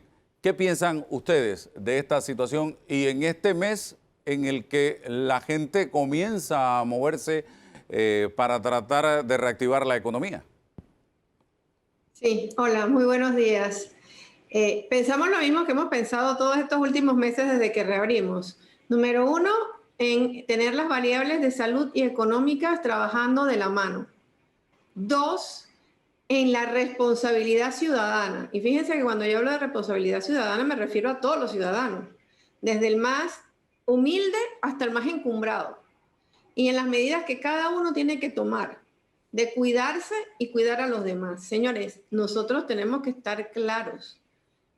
hasta que no llegue la vacuna, nosotros tenemos que cuidarnos, cuidar a los demás y, por supuesto, señores, en este momento también cuidar el país y su sector productivo, porque las personas necesitan, además de salud, entender que deben tener trabajo para poder tener alimento y poder tener bien a su familia, y el Estado debe tener los ingresos suficientes a través de los impuestos que se pagan para poder hacerle frente a las situaciones de salud. O sea, nosotros no podemos dejar unas cosas por un lado y otras por otra. Miren, este aumento, yo aquí voy a hacer un llamado de atención alto, fuerte y claro a todos, porque todos tenemos un nivel de responsabilidad. Los que estamos en los trabajos, bueno, tenemos que seguir cumpliendo con las normas establecidas. Las autoridades de las comunidades, alcaldes, representantes de corregimiento, gobernadores, señores, ustedes también tienen que hacer un trabajo. Que le faltan carros, que la policía no los apoya, que tienen un tema, según entendemos también, con los jueces de paz. Ya no hay corregidores, ahora son los jueces de paz. Hay un tema con los jueces de paz y la aplicación de sanciones. Bueno, comiencen a ejercer su función. Ustedes están ahí para eso. Para eso los eligió el pueblo, la comunidad. Hemos probado que en las comunidades donde los dirigentes, no necesariamente los políticos, sino los dirigentes comunales, que tienen realmente fortaleza y presencia, logran controlar los contagios en las comunidades. Lo que sí no puede pasar, y lo voy a reiterar, señores, los cierres, cualquier tipo de cierre, restricción de movilidad, implica que la situación económica del país empeore, se agrave y llegue a unos niveles que nosotros no vamos a poder controlar. Así que, por lo tanto, en este momento, cada uno hágase responsable de su parte, trabajemos en conjunto y logremos las soluciones. Y la solución no es solamente restricciones y cerrar, pero fíjense que yo sí estoy de acuerdo con que se impongan sanciones a todo. El que esté haciendo algo malo en un negocio, bueno, habrá que sancionarlo. Y la persona que esté haciendo algo incorrecto, que salga ahora que no es, que haya fiesta, que haya esto, que haya el otro, y que irresponsablemente salga de esas fiestas al día siguiente, vaya a su trabajo, contagie a sus compañeros de trabajo y una empresa más cierre en función de esa irresponsabilidad, tiene que pagar las consecuencias de sus actos. El Estado no puede seguir subvencionando a personas que no están dispuestas a dar su cuota de sacrificio que todos tenemos en este momento tan importante. Hay beca universal, hay bono solidario, lo que sea que les estemos dando a los ciudadanos que infringen. Entonces, bueno, quitémoselo. Y si los empresarios están haciendo cosas incorrectas, no están siguiendo las medidas de seguridad a ese negocio, pónganle las sanciones correspondientes, pero no sometamos por un grupo de personas irresponsables del ámbito que sea, incluso funcionarios que abusando de su poder estén haciendo cosas en las comunidades que no son correctas. Entonces, señores, todos tenemos que pagar las consecuencias de nuestros actos con gallardía y responsabilidad. Basta ya, por favor, tenemos 8 meses, todos sabemos lo que necesitamos hacer. Yo tengo el ejemplo, yo llegué a un negocio hace como una semana, no salgo mucho, pero salí, y cuando llegué, el dueño del negocio no tenía mascarilla, y yo, ¿qué hice? Responsablemente salí, me fui. Señores, ustedes ven que hay aglomeración, que no pueden estar en sitios a menos de 2 metros de otras personas. También ustedes tienen que tomar la responsabilidad de su seguridad y guardar los distanciamientos correspondientes. Elisa, otro tema que tiene que ver con todo esto, el tema de los contratos suspendidos. Leí una glosa en el diario La Estrella y la comparto. Todo parece indicar que el gobierno va a prorrogar los contratos suspendidos por 6 meses más. Dice que las empresas no aguantan el batacazo. ¿Qué dice usted, Elisa? ¿Tiene información al respecto? ¿Es algo que está pidiendo el sector privado en este momento y por qué? Sí, bueno, nosotros estamos en comunicación efectivamente con la ministra de Trabajo, igual que ellos se están reuniendo con los sindicatos de trabajadores. Obviamente las personas quieren regresar a su puesto de trabajo, quieren que se les reactiven sus contratos, pero la realidad cruda de esto es la cifra que te voy a dar. Del parque de empresas que trabajan en la República de Panamá, que están registradas y trabajan, que son alrededor de 20 y tantas mil, nosotros no hemos logrado llegar a más de 8.000 empresas reactivadas. Siendo eso así, hay una realidad. No estamos teniendo la capacidad de poder reactivar contratos de la forma en que nos hubiese gustado poderla reactivar, porque simplemente la empresa ni siquiera ha abierto. Entonces hay que tomar medidas sensatas. Si un empresario está en una situación que al 31 de diciembre tiene obligatoriamente que reincorporar a sus trabajadores, reactivar esos contratos, pero no tiene cómo pagarles, lo que va a pasar es que posiblemente el empresario va a cerrar y va a hacer alguna medida, va a tomar alguna medida de suspender definitivamente a su trabajador. Yo creo que eso no es lo que queremos. Entonces, lo que queremos es tratar de que abran más empresas, que las empresas sean sostenibles en el tiempo y que de esa manera podamos poco a poco ir reincorporando trabajadores a nuestras labores. De hecho, este mes nosotros tuvimos información de que se dio un aumento mayor al que se había dado anteriormente en la reactivación de contratos.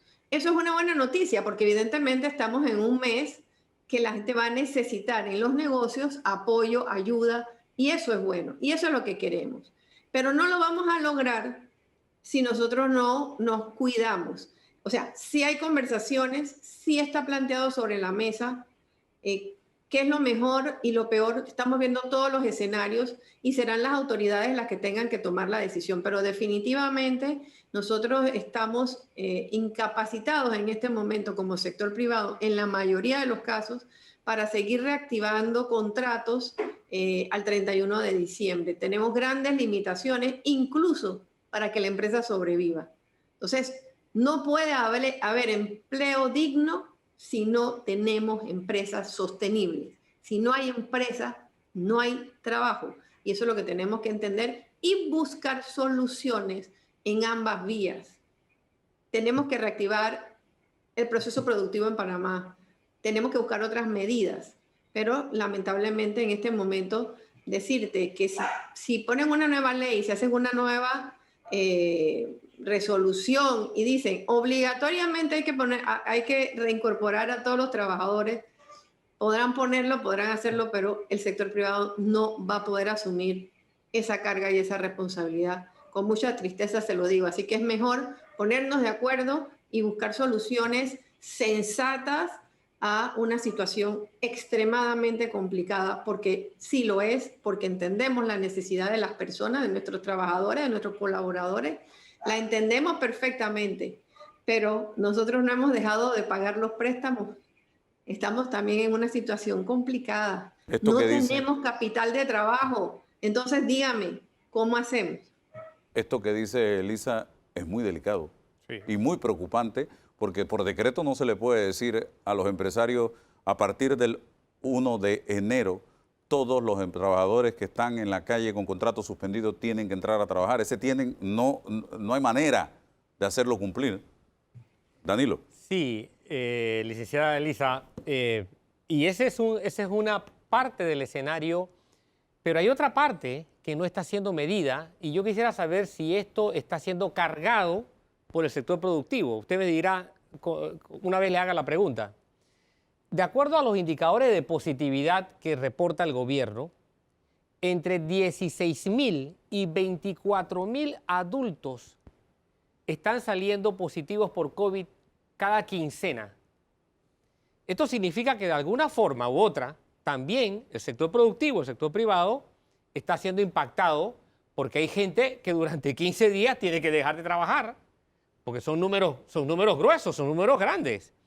Mi pregunta es, ¿está cargando el sistema productivo con este faltante del recurso humano o hay disposiciones que obligan a X cosas o hay discrecionalidad o laxitud para abordar esta enorme cantidad de gente que tiene que dejar de producir por lo menos por 2 semanas? Digo, aquí no han cambiado las reglas del Código de Trabajo en cuanto a las incapacidades. La persona tiene su incapacidad por 15 días y ustedes saben que nosotros tenemos que cubrir esa incapacidad. Eso ha sido así siempre. O sea, no ha cambiado nada de eso. O sea, sí, es un costo adicional la falta de un trabajador en nuestras empresas. Pero mira qué interesante, ¿no? La curva de contagio en las empresas que responsablemente estamos trabajando y haciendo cumplir las normas de bioseguridad en los sectores de construcción, industria, comercio al por menor, nuestras tasas de infección son bajas. O sea, la persona no se está infectando en el trabajo. Fíjense que esto es muy importante. La persona se está infectando cuando sale del trabajo, ¿verdad? Posiblemente en el medio de transporte, por no tomar las medidas adecuadas de distanciamiento, de limpieza, etcétera.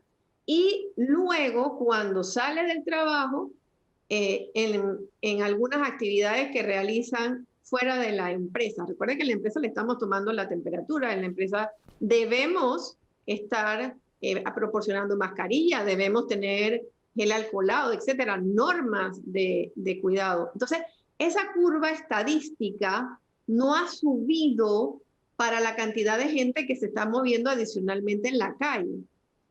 Pero si no hacemos las cosas bien, si no cuidamos nosotros los empresarios, el trabajador en nuestras empresas, en los ministerios no cumplimos con las cosas que tenemos que hacer, y en las oficinas públicas no estamos cumpliendo, y nuestro trabajador se nos enferma por no cumplir con esas reglas o porque él como ciudadano no está cumpliendo con las reglas de seguridad. Esto lo estamos pagando todo, Danilo. La empresa, el gobierno, las familias que pierden a sus seres amados. Por favor, no estamos hablando de números fríos, estamos hablando de seres humanos. Y por supuesto, pierde la familia y el propio individuo que se enferma. Entonces, esto es una cadena, y es una cadena muy delicada, porque cualquiera de los eslabones que fallen, o si fallan más de un eslabón, nos vemos ante situaciones complejas. Las autoridades de salud también han estado conversando con nosotros de los índices, que sí han subido. Claro. O sea, eso es innegable. Pero entonces, ¿qué vamos a hacer? Bien, Elisa. Cuando estuvimos en el confinamiento, y ahí termino la idea, cuando estuvimos en el confinamiento también teníamos números altísimos. Sí. O sea que evidentemente esa tampoco es la solución de este tema. Así que busquemos soluciones mucho más razonables y coherentes. Estamos hablando de los empresarios que hacen las cosas correctamente, pero también hay gente que no está haciendo las cosas correctamente, Elisa. Hay gente que tiene la empresa funcionando con los trabajadores con contrato suspendido y no ha comunicado a el Ministerio de Trabajo que ya está trabajando y que tiene a sus trabajadores trabajando. Hay empresarios que están poniendo a trabajar a su gente por menos dinero y por más tiempo de lo estipulado. Hay gente que ha llamado a unos, a otros no. Esto también, eso sí está contemplado. Se puede hacer, efectivamente, esa parte sí. Hay gente que ha cerrado, no le ha comunicado nada a los trabajadores y se perdió. También se ha dado ese caso. ¿Qué hacemos con esta gente, Elisa? Bueno, Álvaro, certeza del castigo. Hay reglamentaciones en este país para esas cosas. Hay decretos que se han generado con esos temas. Aquí las responsabilidades tenemos que pagarlas todos los ciudadanos. Seas empresario, seas trabajador, seas independiente, seas agricultor, lo que sea. Si tú haces una cosa que es incorrecta, debes pagar las consecuencias de lo que haces mal. Y los empresarios también. Y mire, nosotros en nuestras reuniones de consejo, en nuestros gremios, lo hemos conversado muchísimo en APEDE. Cuando yo me pongo aquí a conversar con ustedes y con la comunidad, yo no estoy hablando sola, yo tengo un equipo atrás de APEDE que está en comisiones, trabajando, revisando, viendo qué se hace, qué no se hace. Ese equipo que hacemos en APEDE también nos ha dado indicios.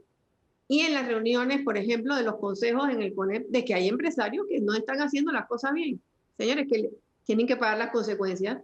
Si usted reactiva a un trabajador, usted tiene que sacarlo, por favor, tiene que sacarlo del bono.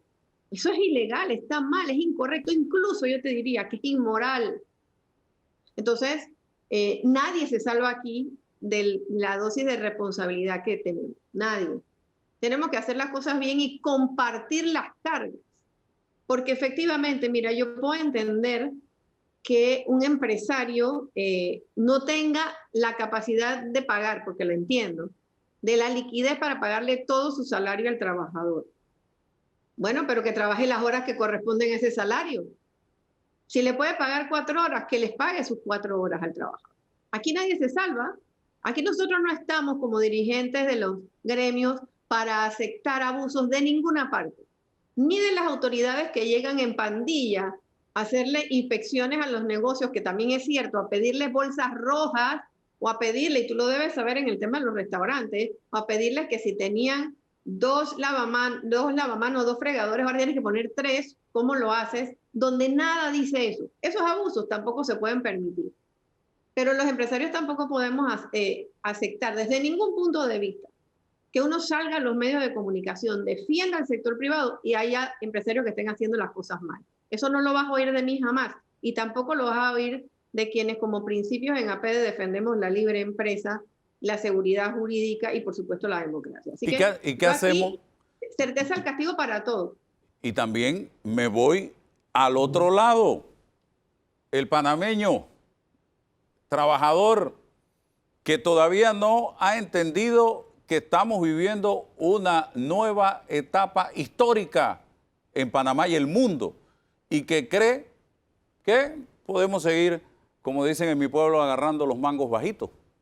Ahora hay que dar la milla extra también, efectivamente, porque la situación lo amerita. No podemos seguir pensando que estamos en bonanza. A ver, Elisa. Hombre, definitivamente. Nosotros hemos tenido casos de trabajadores que le han pedido, vamos a poner las cosas en claro y aquí vamos a hablar calzón quitado, que le piden a su empleador que no le reactive el contrato, porque si no le reactiva el contrato, puede seguir cobrando el bono. Espérese, aquí no podemos hacer eso.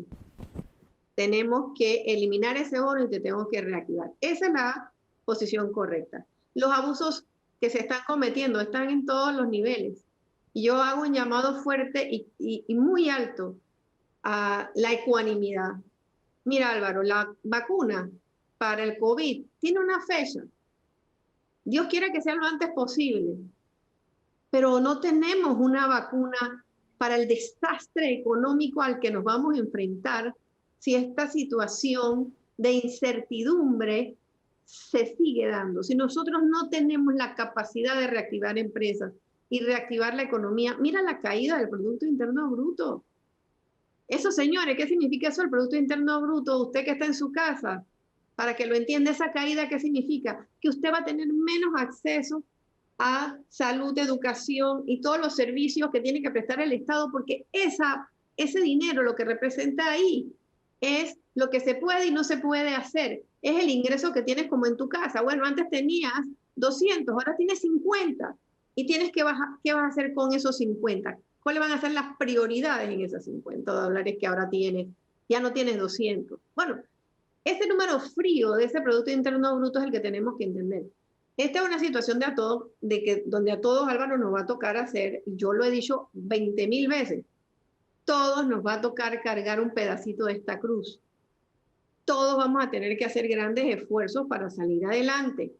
El proceso de reactivación económica no va a ser en 1 año, no va a ser en 2 años. Nosotros vamos a tener un proceso más largo, más extendido para poder reactivar a la economía y por lo menos que lleguemos a los niveles del 2019. Si todavía los ciudadanos no hemos entendido que después del 31 de diciembre las cosas no se van a arreglar por arte de magia, entonces todavía nosotros como país evidentemente no hemos madurado lo suficiente para entender las cosas que debemos hacer. Se trata de trabajar, de trabajo conjunto de que las autoridades entiendan también que hay que estar en comunicación de las autoridades comunitarias, y vuelvo a hacer el llamado, alcaldes, gobernadores, representantes de corregimiento, ustedes que están cerca de sus comunidades tienen una gran responsabilidad de que las cosas se hagan o no se hagan. Necesitan apoyo de la policía, no le están dando suficiente apoyo, busquen esos apoyos, trabajen con sus gobernadores. Los gobernadores son los jefes de policía en las provincias, caramba, hagamos el trabajo que tenemos que hacer. Sí, hay comunidades en el interior que tenemos ejemplos de que sus alcaldes o sus dirigentes comunitarios se han puesto firmes, han trabajado con el sector privado y han conseguido bajar los niveles de contagio para que no le sigan sus cercos sanitarios. Entonces el resto, hagámoslo, quejémonos menos y trabajemos más, porque en este momento todo lo que hagamos, fíjense, se lo voy a decir con honestidad, todo lo que hagamos parece insuficiente ante la situación sanitaria y económica que estamos viviendo. Entonces, conciencia ciudadana, y vuelvo a insistir, cuando yo hablo de ciudadanos aquí, Álvaro, yo no me estoy refiriendo solamente a los ciudadanos de menor ingreso, yo me estoy refiriendo a los ciudadanos de menor ingreso y a los de más ingresos. Responsablemente trabajemos por echar adelante este país. No nos queda otra, porque si no tenemos una situación muy complicada. Gracias, Elisa Suárez, del sector privado, presidenta de la Asociación Panameña de Ejecutivos de Empresas. Vamos a la pausa.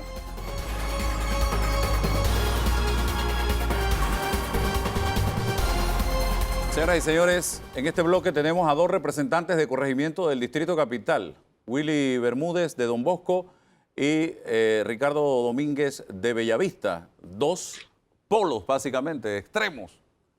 Y me gustaría hablar con ellos sobre un tema muy específico. Hoy día tú llamas a la policía para denunciar que hay un parking, una parranda, una fiesta, una rumba en una casa fuera de la burbuja familiar, y la policía te dice, yo no puedo llegar a ese lugar porque necesito de un juez de paz. Jueces de paz hay muy puntuales, jueces de paz. No abundan los jueces de paz, pero las fiestas sí abundan, sí hay por todas partes.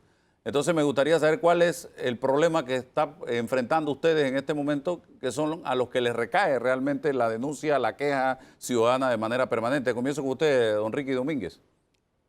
Sí, buenos días a todos los televidentes, Álvaro. Sí, bueno, nosotros en conversaciones con la policía de Bellavista, efectivamente, ellos nos informan que ni de día ni de noche los jueces de paz los quieren acompañar a estos problemas. En Bellavista, más que todos los problemas son en edificios, y la policía no puede entrar al edificio si no tiene a la autoridad competente, que es el juez de paz. En la ley 16 del 17 de junio del 2016, que es donde habla de los jueces de paz, es claro en el capítulo 9 de las medidas provisionales del juez de paz. En el artículo 43, en el punto 2, dice orden de suspensión temporal de actividades y obras relacionadas con conflictos vecinales. Ahí entra, por ejemplo, este punto donde ellos pueden parar, pero lastimosamente no quieren ir, sobre todo en las horas de la noche, y yo creo que es importante apoyar a la policía en este momento que se están incrementando los casos en todos los corregimientos, porque esto no es solo de un corregimiento, esto está pasando a nivel nacional. Y lastimosamente es el problema que estamos viviendo. Pero más allá, no se pueden nombrar jueces de paz nuevos, porque la Junta Distrital, que está conformada por dos de la sociedad civil, que uno de ellos era el que la presidía, renunciaron hace ya varios meses. Entonces no hay nadie que pueda o destituir, porque son las personas que pueden analizar si un juez de paz no está cumpliendo, pero además a nombrar a nuevos jueces de paz en los lugares que falta. Por ejemplo, en Bellavista el problema, la juez de paz que fue nombrada en el periodo pasado, en diciembre del año pasado, pidió una licencia de 1 año, me imagino que consiguió otro trabajo con mejor sueldo, y ahora mismo está la secretaria que funcionaba en las casas de paz, y no se puede nombrar un juez de paz interino, o si renuncia este mes que ya se le cumple el año, para nombrar uno nuevo. Y hay otros, como les comentará Willy, que son corregimientos nuevos que no tienen jueces de paz, pero no tienen porque no existe la comisión que pueda nombrar, hacer el estudio de recibir los currículos, etcétera, para que el Consejo Municipal entonces pueda votar y escoger a la jueza de paz de esos corregimientos. ¿Cuántos jueces de paz hay en el Distrito Capital? Bueno, hoy día hay 23 jueces de paz, que son los 23 corregimientos. Imagínate, uno por corregimiento. Uno por corregimiento. Ni siquiera uno por corregimiento, porque le faltan 3. Correcto. Eran los 23 corregimientos que habían en el periodo pasado. Faltaría nombrar los 3 siguientes. Sin embargo, está en Bellavista que en realidad hay una juez de paz que no es juez de paz, sino es la secretaria que funcionaba, porque la juez de paz había pedido su licencia porque había conseguido otro trabajo. Señor Willy Bermúdez, usted es el representante de un corregimiento muy popular y evidentemente me imagino la cantidad de actividades festivas que hay los fines de semana donde se requiere la presencia de la policía y no hay juez de paz. Entonces, ¿qué pasa, señor Bermúdez?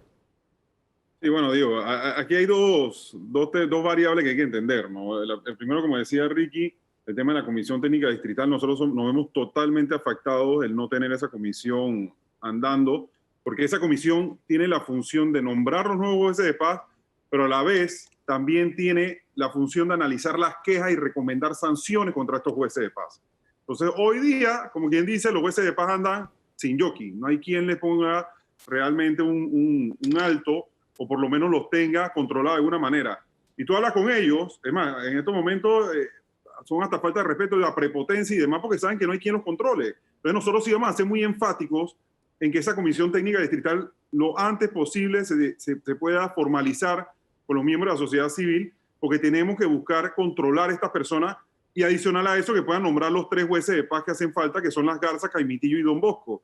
Nosotros hoy día siempre nos estamos apoyando con la juez de paz de Juan Díaz, que puede tener la mejor disposición del mundo para ciertos casos, pero al final del camino ella tiene 120.000 personas si sumas el corregimiento de Juan Díaz y el de Don Bosco. O sea, se ha vuelto prácticamente imposible para ella prestar ese servicio. Pero sí tenemos que buscar la forma. Y otra cosa, Álvaro, hay que ser muy claro en lo siguiente. Los oficiales de cumplimiento de las alcaldías son también personas que pueden entrar a hacer estos operativos de los parkings. Entonces, si en estos momentos, la información que yo manejo es que nada más hay 4 oficiales de cumplimiento en la alcaldía de Panamá, debemos nombrar 22 más por lo menos por un mes para poder tener oficiales de cumplimiento que puedan apoyar a la policía, porque siempre que tú hablas con la policía dice, hey, nosotros llegamos, pero apenas ellos ven que estamos llegando, se meten a la casa y nosotros no podemos entrar a los domicilios, porque entonces automáticamente salimos de eso. Y hay 2 temas. Hablando con Ricky y con ciertos concejales del Distrito Capital, estamos viendo la opción de presentar un acuerdo municipal para formalizar la escogencia de la Comisión Técnica Distrital de la Sociedad Civil, de la organización de la sociedad civil. Y lo otro es que hemos estado hablando con diputados de la bancada del panameñismo para poder ver cómo impulsan la reforma a la ley 16 del 2016 de los jueces de paz, porque esto no es algo nuevo. O sea, esto ya tenemos desde el día que empezaron y reformaron esa ley, que cambiaron los corregidores por jueces de paz. Hemos visto la cantidad de falencias y de espacios grises que usan muchos jueces de paz. No te voy a decir que todo, porque hay jueces de paz que son muy competentes y tienen buena disposición, pero muchos de esos usan esos espacios grises para evadir lo que son sus competencias y responsabilidades. Y ahí automáticamente queda la policía y la población, que son los beneficiados directos, totalmente expuestos. Que si voy y denuncio a mi vecino porque tiene un ruido, bulla, un taller de chapistería, etcétera, etcétera, automáticamente los jueces de paz buscan la forma de evadir ese tema y le dicen, bueno, usted tiene que ir a la fiscalía, tiene que ir al juzgado, tiene que ir a la justicia ordinaria, y automáticamente quedan los vecinos también expuestos. Oiga, ¿cuántas casas hay aproximadamente en Don Bosco? Rapidito. 17.000 aproximadamente. 17.000 casas aproximadamente. Póngale que el 1% de esas casas haga fiesta un sábado en la noche. Estamos hablando de 170 casas para el juez de paz de Juan Díaz, que ya tiene de por sí no sé cuántas casas allá. No hay manera, no hay forma humana de visitar las 170 casas esa noche del sábado. Pero yo le preguntaría a ambos, pudiéramos estar hablando de que esta nueva figura de juez de paz, que para mí es una autoridad sin autoridad, fracasó frente a lo que teníamos antes, que era un corregidor que de una u otra manera tenía un poco más de autoridad en el barrio, en la población? Mira, en mi opinión, totalmente. Mira, yo que fui representante con corregidores y jueces de paz, yo creo que había más certeza del castigo con los corregidores. Yo creo que hay muchas excusas de tratar de mediar, aparte que hoy un vecino le pone una denuncia a otro vecino por cualquier tema y a veces la cita la están dando hasta 2 meses después. Ya después eso, ya puede ir hasta, en algunos casos pueden ir hasta una riña entre vecinos. Entonces, yo creo que tiene que ser más rápido, pero es esto. Al final, al no estar la comisión técnica distrital, no se puede llamar, porque eso cualquier persona, cualquier vecino puede poner una denuncia a un juez de paz si no está cumpliendo con su trabajo. Pero además, el Ministerio de Gobierno también tiene que llamar porque para tú escoger un juez de paz tiene que pasar por unos cursos. Y esos cursos tienen más de 2 años de no darse. O sea que ahora mismo, aunque quisiéramos, estuviera la comisión técnica, no puede nombrar nuevo porque nadie tiene el curso ahora mismo porque no están abiertos. Entonces, son cosas que todo el mundo tiene que poner de su granito de arena para poner, o si no, volvemos a los corregidores con nuevas leyes, porque también el corregidor, el problema como era antes, es que también podía ser utilizado políticamente, nombrado por un alcalde, escoger todos los corredores de un partido por favores políticos. Entonces también la ley tiene que mejorar en eso, pero lo importante es que las comunidades y que los residentes de las comunidades sepan que va a haber certeza del castigo cuando alguien comete un error. ¿Usted coincide con eso, señor Bermúdez? 100%, que tú nada más ves el tema de corregidor, lo que era un corregidor, la efectividad de un corregidor versus un juez de paz, definitivo que para la comunidad lo ven bien. Ahora, Álvaro, tenemos claro que la esencia del juez de paz fue una figura que trajeron de Europa, que era como se maneja en ese sistema, pero sencillamente no es lo mismo la cultura ciudadana de Europa que la cultura ciudadana panameña, que es más caribeña, tenemos otro tipo de educación, cultura y demás. Entonces, lo que quisieron implementar de un juez de paz, que fuera conciliación y que prácticamente no hubiera una autoridad comunitaria, más que todo sancionatoria, sino de buscar el tema del diálogo, eso sí es un fracaso, porque tú saliste de un extremo, que era el corregidor, que yo tampoco estoy de acuerdo en todo lo que hacían, pero porque ellos también tenían potestad de hacer allanamientos, y tampoco eran abogados, y había muchas cosas que había que corregir, pero es que corrigieron, se fueron de un extremo al otro, sin pasar, como quien dice, el ciclo normal de que había que cumplir para poder modificar esto. Entonces, ha quedado la comunidad expuesta, ha quedado la comunidad desprotegida, estamos en una crisis de salud increíble, y hoy día no tenemos el apoyo, porque como bien dices tú, hay 17.000 casas en Don Bosco. Cuando tú ves el fin de semana, tú le preguntas a la policía, ¿y el juez de paz? No, nada más está habilitado en el área el juez de Pacora. O sea, uno para 5 corregimientos, para 6, 7 corregimientos. O sea, que estás hablando de 700.000 personas y tienes un corregidor habilitado. Entonces, es muy complicado, un juez de paz habilitado. Sí hay que habilitar oficiales de cumplimiento. Esto es un tema de por lo menos un mes, mes y medio, mientras que ponemos control a esto. Tenemos fiestas de fin de año cuando tenemos que ser más exigentes y más rígidos en hacer cumplir la norma. Entonces sí necesitamos que se involucren más las autoridades de alcaldicia, los jueces de paz, el Ministerio de Seguridad y el Ministerio de Salud. Ojalá apareciera en algún momento para conversar con nosotros los gobiernos locales, porque en estos momentos el Ministerio de Salud se perdió desde hace un buen par de meses y pareciera que ya con los gobiernos locales no hay que trabajar cuando se ha demostrado el éxito de la trazabilidad, control de su momento de esta pandemia. Fue la coordinación en conjunto del gobierno central con los gobiernos locales, que son quienes conocen su población y su territorio. Bien, y Danilo. Sí, veo que hay varias cosas aquí que se escapan de la lógica. La comisión técnica, ¿a quién le responde? ¿Responde solo ante sí y punto? Tiene autonomía de vuelo. ¿Tiene total autonomía de vuelo? ¿Es otro país? ¿A quién le responde la comisión técnica? Eso es uno. Dos, por lo menos la colegiatura de los representantes de corregimiento en el Consejo Distrital podría abordar este problema, porque obviamente se trata de un problema administrativo que puede llegar a complicar el mecanismo más utilizado por la población para sentir que existe un Estado con justicia. O sea, es curioso, todos los problemas que vemos a escala del Ministerio Público, todos los problemas que vemos a escala del órgano judicial, no llegan siquiera a manejar los números que manejan los jueces, los juzgados de paz, los antiguos corregidores. La justicia a esta escala es la justicia que más consume el ciudadano.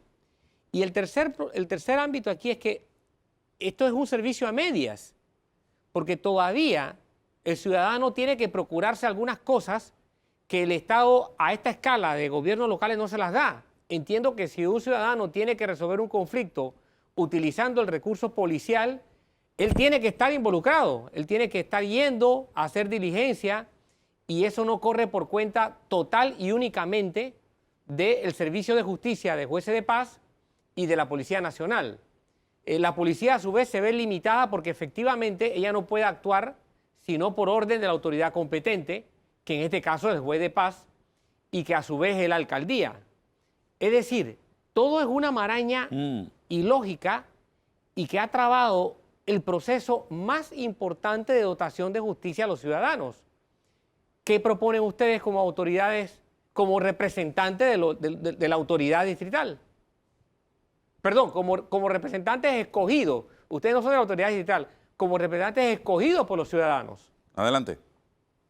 Sí, bueno, yo creo que lo primero que todo es destrabar el tema de la Comisión Técnica Distrital, que está en estos momentos en un limbo porque no está compuesta al 100%. Yo creo que eso es lo primero que hay que hacer.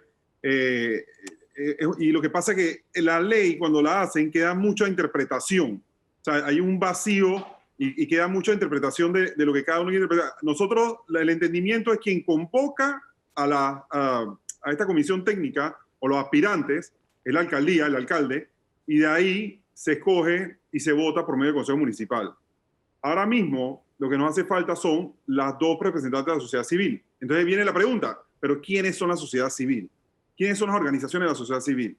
Entonces, ahí hay que recibir una cantidad de hojas de vida, necesitamos recibir una cantidad de personas que quieran pertenecer a esto, y después de esa Comisión Técnica Distrital se reúne el Consejo Municipal y avala estos dos representantes de la sociedad civil, y ellos, y en teoría, la idea es que esta Comisión Técnica Distrital sea autónoma, porque esa Comisión Técnica Distrital tiene la responsabilidad de realizar el proceso de selección de los jueces de paz, evaluar el desempeño de los jueces de paz, conocer y recomendar al alcalde las sanciones que correspondan contra los jueces de paz, y eso debe de tener una autonomía para poder realmente remover y sancionar a los jueces de paz cuando sea necesario. Por eso es que tú hoy día, tú escuchas a los jueces de paz responsabilizando al alcalde y echándole la culpa a la alcaldía de muchas de sus acciones, pero es porque en teoría ellos piensan que el alcalde les paga el salario. Ojo, tenemos que claro una cosa, porque ese es otro tema.